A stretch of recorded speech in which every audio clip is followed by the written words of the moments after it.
Well, a round of applause for our man, Poncho Man. Thank you, Poncho Man. Welcome back to Breakfast with Bob from Kona and Huggo's on the Rocks. My name is Bob Babbitt. We're brought to you by Master Spas, SFuels Go Longer, HOKA Let's Fly, deboer wetsuits, Forum Smart Swim Goggles, Zoot Sports, original triathlon brand, Quintana Premium Plus Sports, and of course, our Challenged Athletes Foundation. Our next guests, the two most important people in the history of the Ironman Triathlon World Championship, Kathleen McCartney, Julie Moss. How about a round of applause for Kathleen and Julie? Thank you. Look at that. So, how are you guys doing? Oh, it's so great to be back here, Bob, especially on this historic event for the first all women's Ironman. Well, and originally you weren't coming over. I know, but I just realized I could not miss it and just made it happen. I'm so glad to be here. And Julie, just the vibe on this island with a 2,000, because when you guys raced in Right. 82, there was what, maybe 20? Maybe 40 women. 40, yeah. Really? And so seeing 2,000, There were 51. Yeah. that was 51. Oh, 51. Thank you, Yeah. Kathleen. So 2,000 women, and you feel about how this sport has grown. I mean, I'm feeling already, but I think the women, when they get out there on the course, there's gonna be a sense that it's different from other Ironmans they've done. Obviously, because it's a world championship, but they're going to feel this support and camaraderie that is very unique.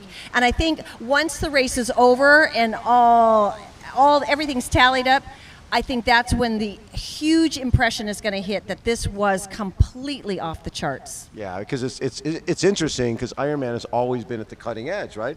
Right. When '86, when we got prize money, it was equal prize money. And when Lynn Lemaire came here in '79 and rode her way up to second place and finished fifth out of the 12 finishers, you realize, okay, the women can be just as good as the guys. They can be a factor in the guys. I think Paula was 11th in 1988. Right. So did you always feel when you were here that you were equal, that there wasn't any, because other sports have not been that way? I've always felt that we have been celebrated and we have our peers to compete against Right. and to support each other. Obviously, I've not yet beat a man in a triathlon, but my very best is my best, as is the very best of all the women that will be here, including the pros, and that is good enough for you every day, every race day, every day you live. Just be your best. It's funny because we look at a lot of the ITU racers coming over and we're like, oh my God, they're coming over to Ironman distance so young. How old were you when you did your first Ironman? I was 22 when I first did my first one. Exactly. And Julie? Yeah. 23. See, so there weren't a lot of options. There weren't that many races out there. If you want to do a race, you got to jump in and do it. You had been here watching, Yes. 1981, Yes. watching a boy Yes. do this race. And did you know right then, I got to do this? I knew that as soon as I sat on the seawall and the cannon went off that morning. I wasn't a competitive athlete, but I saw the energy, I felt the energy. I saw people doing something that I thought was impossible and spectacular at the same time. And I wanted to live in that life. I wanted to, like, I say, get off the seawall and get in the water and live big.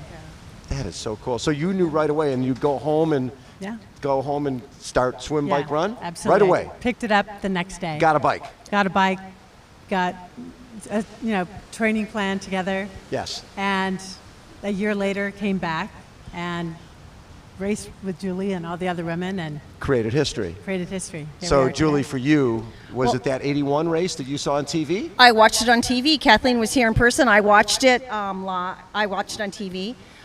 Scott Molina got carted off on a stretcher. John Howard won the race. Yes. And I was pretty mesmerized by the beauty of the island and the intensity. There was something about that intensity that I couldn't shake, and it was just foreign to me because I hadn't been an competitive athlete of any kind. But you were a lifeguard and I was swimming. a California surfer girl, and being comfortable in the ocean for sure. But what struck me was that I was waiting for the woman to finish, the first woman in Yes. the 81 coverage. Yeah. I'm waiting, and finally they start rolling the credits, ABC, and you see there you see her in the background coming across the line. Linda Sweeney. Linda Sweeney, that's the amount of time they gave her. They gave her nothing. They gave her nothing. So what's kind of crazy is coming here and kind of reflecting and really doing some thinking, I thought by 1982, we had totally flipped the script. It was all about the women's race. It really was. So it was funny when we talk about Linda Sweeney. So Linda actually called me a number of years ago because Linda Sweeney came over in 81 and she had a bike with a basket on the front, came out of the water, put her towel in the basket after doing the swim, and she had her cassette player playing White Punks on Dope for the whole bike ride. And her boyfriend at the time was on a moped following her, shooting her throughout the race. And she's, I think, the only person in history to do one Ironman, win it, drop the mic, and never do another triathlon the rest of her life. That's hard to imagine, never doing another triathlon or another Ironman. Somebody became might a runner. argue she was brilliant. Yeah. The funny part is that she was dating a guy who worked at NASA, right? So she was down at the Kennedy Center down in Florida, and all the rocket scientists are all around. And somebody mentioned that Linda had won the Ironman. This is like 20 years later. And she goes, all these rocket scientists and astronauts are like wanting to talk to me about Ironman. I'm like, I don't even remember doing the silly event. And they're rocket scientists. They're talking about it.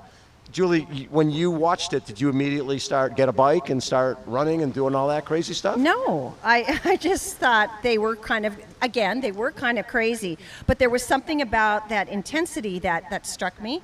And I found myself a couple months later needing a project to graduate from Cal Poly San Luis Obispo, and I was a PE major. Now you would call it kinesiology. So I needed something big. This was on TV. It was big, and I thought it would sell because I was a pretty average student, so I needed something big to kind of culminate my career there. And so I pitched it to my advisor, and he just thought it was pretty nuts, and he wanted to know if I was an experienced swimmer, biker, or runner. And I said, absolutely not. And he said, okay, let's see how this turns out. And I bought a ticket. I sent in my check for $85 to Valerie Silk and bought a ticket and came over here and did the bulk of my training on this island 3 weeks before the race. Well, that's right, because you were out at Waikoloa? Where the heck were you staying? Over more towards, up above Waikoloa. Yeah. Above Waikoloa. Parker Ranch. And no car? No. So you were cramming. You were you were here, what, a month before? About 3 weeks. 3 weeks. Got the bike, riding, how many miles a day? Oh, it's about 35 miles in from where I was staying. Each way? Each way. So all of a sudden, you're becoming a professional cyclist. You're riding well. It might seem like that, but in my mind, I was commuting. So that was probably a really good thing right away to not think of it as training hard or having to put in this arduous kind of long ride. It was just getting to the pier and back. And a week before the race, you guys were both in, because back then they would do a time trial on this bike course a week before the race. And was it only a week before the race? Was it 2 weeks? Was it 2 weeks? I don't know. What was it? God, that was way too close. But you guys both did it. Yeah. And Julie, I remember Julie telling me you saw Kathleen and the matching match, she looked great. Oh, she always looks great. Come on. She always looks great. Yeah, she does. So, but that day, so you rode here. Yeah. Did the 112-mile ride. Right. And then rode back. I got picked up. Okay. So, it was only about 100, just slightly close to 150 miles that day. You were so ready. I like that so much. Why not? So on race day, Julie, you're on the bike. I think you had your Broncoli helmet on and just having fun. But both of you, do you think of yourself, or did you think yourselves back then as competitive? Were you here to win the race? I was definitely here to win the race. I took my training really seriously. I did train for a year. I entered 2 half Ironman races before I came to Kona. Yes. That was in 1981. I won both of those. The Super Seal, I was like 9th overall, men and women. Yes. And so I came to the starting line ready to win. And Julie? I wanted to finish. Yes. It's kind of wild. If you took our 2 training approaches and meshed them, and to predict how we would finish, that we would finish 29 seconds apart. Well, Kathleen got a lot of miles with all that training, and I got a lot of miles at the end. I did it the wrong way. She did it absolutely the right way. And so I have to say, she was the rightful champion. I mean, just because I started falling, there was a reason I was falling. But because I had done so many things wrong. I had a great attitude. I learned so much about myself out on the course. But Kathleen, as a champion, this is the woman who you want to coach you. So, Julie, at some point during the run, I think Pat Hines was leading. If it was a Pat Hines, Yeah, Pat Hines up until the 10K mark. Yeah, and all of a sudden you're leading this thing. That was crazy. Which surprising the hell out of yourself. Oh yeah, I'd never been leading or good at anything. I mean, I've been okay at things, but I was happy to just get through, Right. to just pass the class, to just finish something. And I came here just to finish. Right. You know, give me a C on my project and let me go on with my life. And to be in the lead and to be this transformation of, and it came from the physical breakdown. As I broke down physically, and I'm struggling on the run, mile 18, I'm having to do a lot of walking, and I started to discover a part of myself I don't think I would have found out any other way. I needed to find it by getting stripped bare and to know that I really did want to fight for more for myself. And you would, at that point, you're taking ownership of this race because Yes. now you've been in a lead. You've finished the 10K mark. Now you're deep into the marathon, and it's like, this is mine. I still didn't know what to do. I was still clueless, but I was willing to keep trying. And I think my gut reaction was to just go harder, keep going harder. And the course back then, we didn't have the Natural Energy Lab. You ran out to this big beer can and turned around and came back, so you could see each other. You're coming back towards town, and Kathleen's heading out. Kath, how did she look? Well, I knew when I got off the bike, someone had told me I was 21 minutes behind. Yeah. And so I had quite a bit of work to do, and I moved into second place at about the 10K mark, but there wasn't a lot of information about where she No. was. So I didn't see Julie until the big Bud Light turnaround can, and that was with 8 miles to go. And when Julie and I passed each other, I really kind of took a good look, and she really didn't look good. Like, sad to say, the wheels are kind of falling off the wagon there. So I'm like, like I'm feeling really good. I'm feeling stronger every mile. Maybe I can still catch her. And I looked at my watch, I took a split, and I figured that I was about 8 minutes down with 8 miles to go. So a minute a mile. So that was like, okay. But I knew that I just had to run my own race. I knew what my body needed to do. And so I was just pacing appropriately. I was like, you know, I still have 8 miles to go. Right. And for you, Julie, when you see her, she looks amazing. Yeah. She looks like she does right now, except her hair was in a ponytail. She looks great. And so do you try to pick it up because, oh my God, she's coming? Yeah. Yes. Yeah, of course. Yeah, of course. Got to go faster. Gotta So catch her. I'd pick it up, and then I just was hurting more and more and more. And I'd try and get myself together, and I'd try and go even harder. And that's pretty vicious for the last 8 miles of a marathon. You get to, first time you went down was on Ali'i or before Ali'i?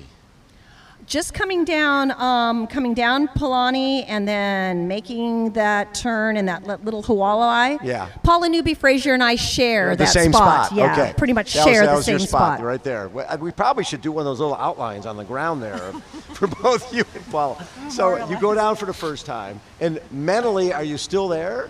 I mean, Yeah, you remember it all. Oh, yeah. Yeah, and I was thinking I just have to get down this slight grade, and it's a right onto Ali'i Drive, and I'm going to win this thing, and I'm going to look like all the other women champions that I've seen cross the line on ABC Wilder Sports. And I think as that thought was hitting me, my legs just crumpled underneath me. I mean, I just went down. Right. And when I went down, all those bananas and water that had been churning beautifully for hours decided just to come right on out onto Ali'i Drive.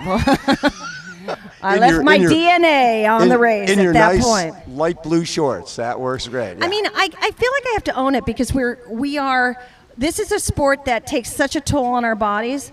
If that's the worst thing that can happen to you, you know, it happened, and you still have to find a way to get up and keep going.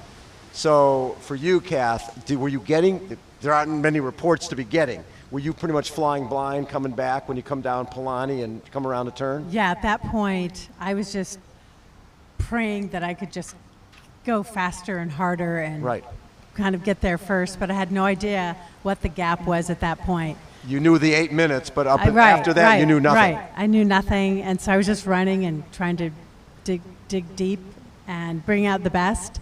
And when I got to Hot Corner with that last right turn with a quarter mile to go, I was expecting the crowds to be cheering, so I saw a lot of people there as I was approaching, but people were somber, people were sad, and I came around the corner and they were like barely clapping, and I just felt this energy like something was eerie. Right. And then someone yelled out from the crowd, "You can still catch her."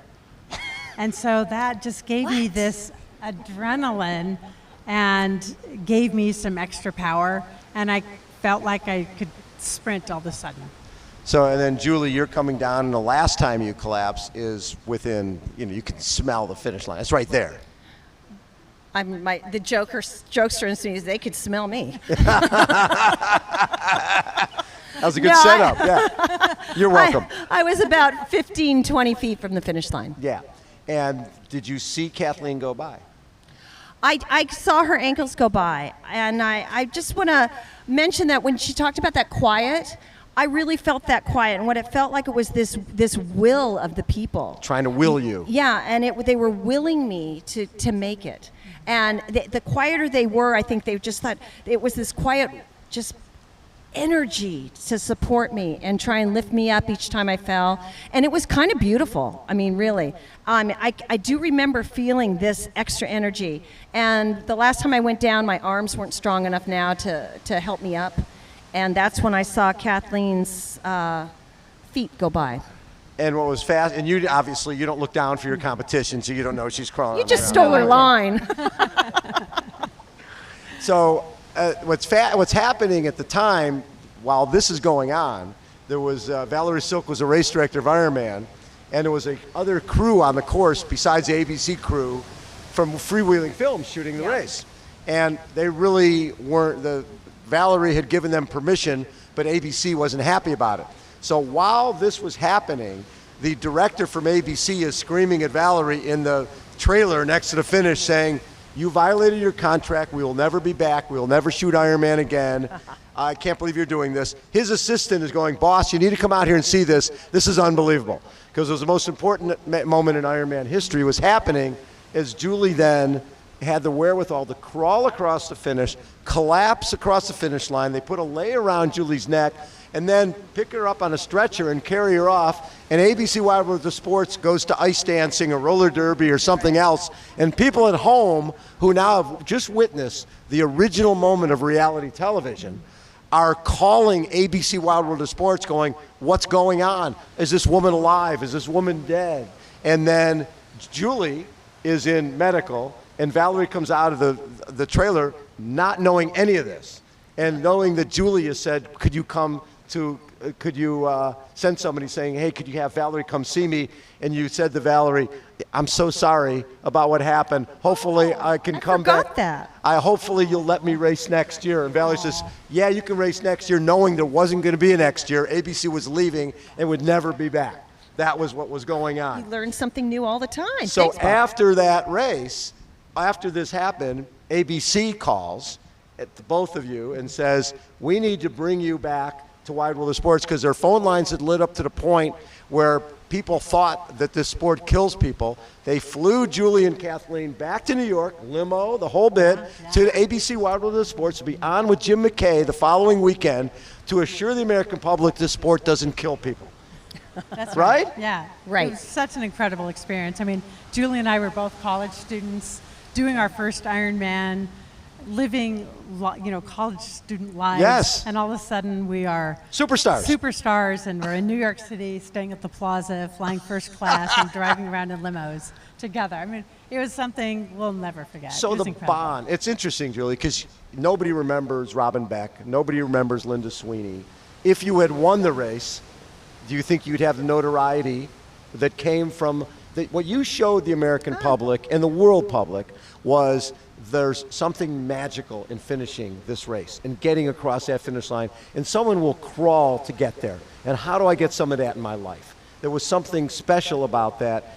I'm sure it took a while as a 22-year-old, 23-year-old to take ownership of what had happened. Sure, that was because I wasn't an experienced athlete. I was completely mortified and humiliated on one level. Yes. And that was, as a young woman, that was really hard to deal with, and it was so public.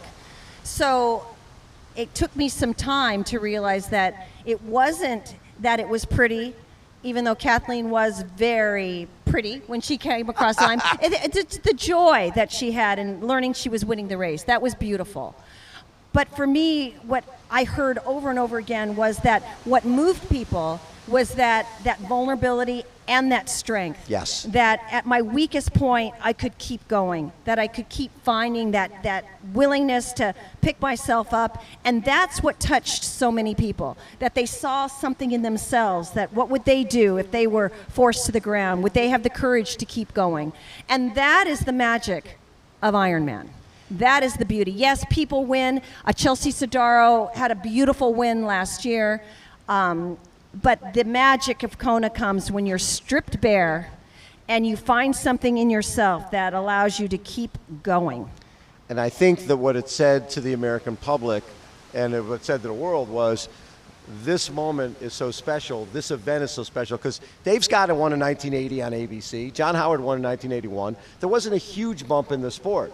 But when you guys had that battle, and the closest finish to this day in Ironman history, 29 seconds, the United States Triathlon Series started in June of 1982 at Torrey Pines in San Diego, and the showcased athletes were Kathleen McCartney and Julie Moss. The Ironman, because back then it was in February and people really couldn't train for it anywhere else except on the West Coast or in warm climates, moved to October. So there's 2 events that year so that people could do it. That moment put the Ironman on the map, and you 2 women put the Ironman on the map, and now we have 2,000 women who, a lot of them we do, are mobilized and motivated because of what happened that day. I know, I'm so thrilled for these women, most of whom are doing their first Ironman World Championship. Yes. And after listening to what Julie and I experienced in our first Ironman Championship, we both got there to the finish line in different ways, and we took different journeys, our training experiences, our life experiences. But this event has changed my life, Julie's life, the sport of triathlon, and to all the women out there, this spectacular race and race week and race they're about to experience will change their lives as well. This will be on their highlight reel of life. When you think about you were thrown together. You really weren't friends beforehand. Right. The link that has been there, because everybody goes through different things in their lives. Yes. But the one constant, I know especially for you, Kath, coming back and doing this, right? You go through divorces, you go through different things in life. Right. The one happy place is here. This is my touchstone. This is where I find my strength. This is where I feel most alive, most empowered. And I like to not only do that for myself, but to give back to my community. Now I'm involved with TriDoc coaching. Yes. I'm launching my career right here on Elite eDrive now. How this fun. week. And as an extension of my phenomenal Ironman inspired life. I love it. And Julie, how long did it take you to take ownership? It's been, the layers keep peeling away. I would say this year, 2023, I am taking complete ownership of the fact that it was a woman who put this sport on the map, as you'd like to say, but it was a woman who grabbed the attention of the world to show that everyone has the ability to become a champion for themselves. And this course is a beautiful way to do it. And all the times I've come back here to race to gain energy, and this is the first time I feel like I am so glad I'm here to support this race, the women who are racing, to give back to these women, to celebrate these women, because this is the next big touchstone in the sport of Ironman triathlon. The fact that it's an all-women's world championship, you're going to see that this is one of those points we're going to look back and say, this made a huge difference. The women will never again be the second part of the show. They will get the finish line to themselves, and I'm thrilled to be here. I'm thrilled to be here on behalf of the Ironman Foundation, and we brought 18 women over who raised the funds to be able to race here. On behalf of women race directors, another major point here. We've had Diana's been here for 20 years. Valerie Silk was before her, Sharon and a few Ackles. dudes in between. But these are touch points that women have a way of taking over. If you give us the opportunity, we will take over and we'll do it better. And one of my favorite moments in Ironman history is you guys coming back on the 30th anniversary of that battle, and was- coming yeah. back was That was 2012. 2012. That was 2012, having both you Yeah. guys back was the Yeah, coolest. we felt like collaborators instead of competitors Yeah. because, it took me a few years to get over the fact. It would have been anybody who came across that line 15 feet ahead of me, but it took me a while to embrace that this woman did everything right. This is a role model. And it took me a little while to get that, but I feel like together we're a great team. And Kath, for you, because I'm sure a lot of people come up and go, yeah, Julie Moss won that 82 race. Has that ever bothered you over the years? It has never, ever bothered me. I mean, what our finish and Julie's courageous finish and everything she went through, she almost got to the finish line first. But I'm so excited to share this with her because it was one of those things that it changed the sport of triathlon. No and I'm question. so excited to be a part of it. And I don't, the attention doesn't bother me. I mean, everyone knows who Julie is, not quite as much me, but we have that shared experience. It's in my heart. It's part of who I am. And I love to share good energy and good things. So Love I'm it. so happy to share that moment with Julie. And Bob, I have to say mahalo to you for year after year championing athletes, men and women, for championing this sport, for championing Challenged Athletes Foundation, allowing more athletes to come into the sport. Bob, you've been incredible. And you've been an incredible ally for the women in this sport. Yeah, big round of applause. Bob Abbott. You're going to make me teary. How about a round of applause for Julie and Kathleen? Iron Icons. Poncho Man, Yeah. take us out. Thank you for being a friend. Trouble down the road, back again. Go do your job because it's preface with God. Poncho Man, everybody. Julie and Kathleen, another round of applause.